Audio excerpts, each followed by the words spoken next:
Okay everyone, this is Shepard, back here with another Dragon Ball Breakers video. Again, most of you like Monster Hunter, but again, I think this is a great game, very fun, asymmetrical PvP game. If you like Dead by Daylight or Dragon Ball, definitely give it a shot. Okay, so today we're going to be talking a little bit about basic strategy for raiders. First on the list is getting to know the map. So whether you're Cell, Frieza, or Buu, your knowledge of both civilian as well as survivor spawn locations is crucial, especially for Cell, who absolutely has the weakest level 1, although don't underestimate him. He can actually kill level 0 or even level 1 survivors if they get close to him. It is very important to know where civilians are.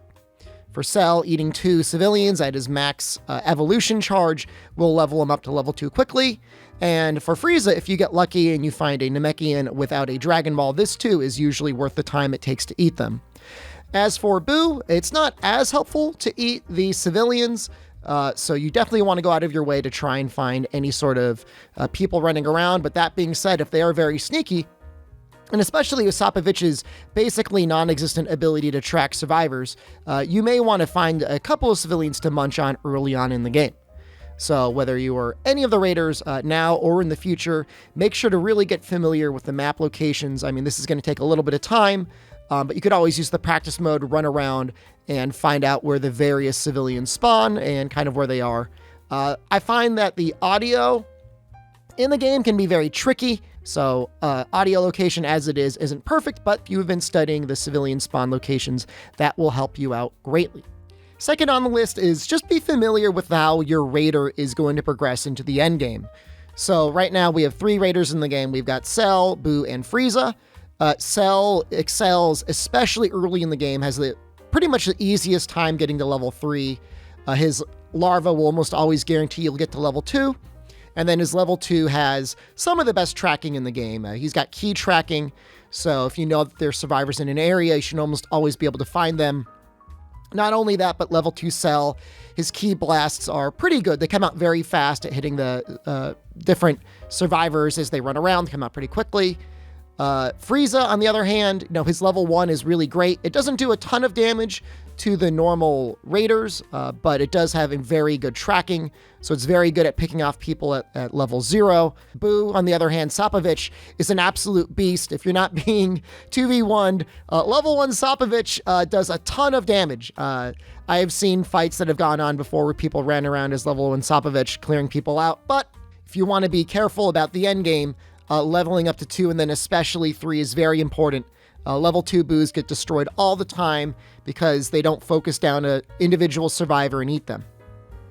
Third up on the list is really getting to know your abilities. It can be very beneficial to go into your raider menu and just go through and see what all of the things do. So your special attacks, are they a quick attack that do a lot of individual damage? Are they a multi-hit attack with area damage, like Cell's level 3 is especially good at attacking the Super Time Machine because it'll splash enemies behind the Super Time Machine usually? Is it Frieza's super attack that can actually clear out an entire Super Time Machine if people are around it? These are all things that are worth getting to know. If you have abilities that are off cooldown while the Super Time Machine is being worked on, there's a very good chance that you're not playing your raider to its full potential. Next up on the list is considering the strategic value of your area destruction abilities. So area destruction is very interesting. It can be used in a number of different ways. And as of right now, I don't think there's any real meta that's entirely settled, but I'll give you a couple foods of thought in terms of the way you should think about using the area destruction.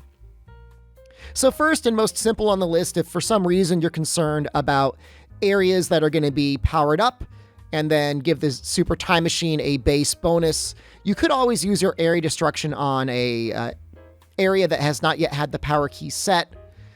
This will, of course, prevent a little additional charge to go into the Super Time Machine once it's been summoned.